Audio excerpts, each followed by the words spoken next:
Nitu darling, কোথায় তুমি? তোমার জন্য ছাগল কুরবানি দিয়েছি। কোরবানি দিয়েছো?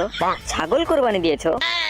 আচ্ছা, তোমার কি মনে হলো যে তুমি 2-3টা ছাগল কোরবানি দেবে আর আমি পড়ে যাব?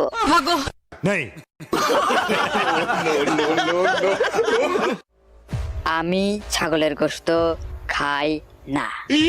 এবার কি করবে? তোমার গরুটাও কোরবানি দেবে? সেটা করলে তো আমার স্বপ্নটাই পূরণ হবে। তুই আয়, তোর পুজো দেবো শালা কানে। আরে আমি তো গোস্ত পাগল, তুমি যত কোরবানি দেবে আমি ততই গোস্ত খাবো।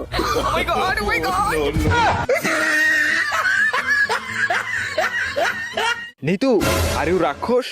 No my dear, I am পেটু। এই এই তুই কি মনে করছিস? হ্যাঁ, আমি তোর জন্য কোরবানি দিতেই থাকবো আর তুই গোস্ত খেতেই থাকবি?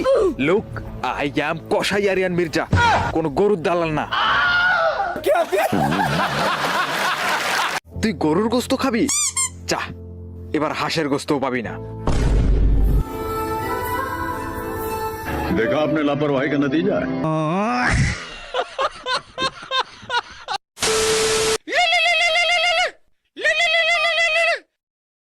আপনার ছেলে যে কোরবানি দিয়েছে তার থেকে আমি এক বিন্দুও গোস্ত পাইনি।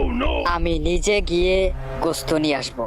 আমি আশা করব মিসকিন হিসেবে আপনি আমায় গোস্ত দেবেন, আর যদি সেটা না করে সব গোস্ত আপনি একাই মেরে দেওয়ার চেষ্টা করেন তাহলে আমি আপনারটাও ছাড়বো না।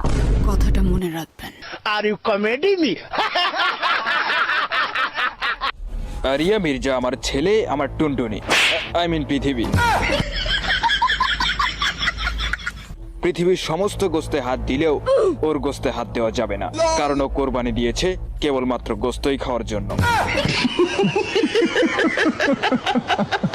যদি হাত দেন তাহলে আপনার এমন অনেক জায়গা আছে যেখানে আমি হাত দিলে আপনার হাগামোতা সব বন্ধ হয়ে যাবে। তখন গোস্ত খাওয়া তো দূরে থাক, যেগুলো খেয়েছেন সেইগুলোই আর বের করতে পারবেন না।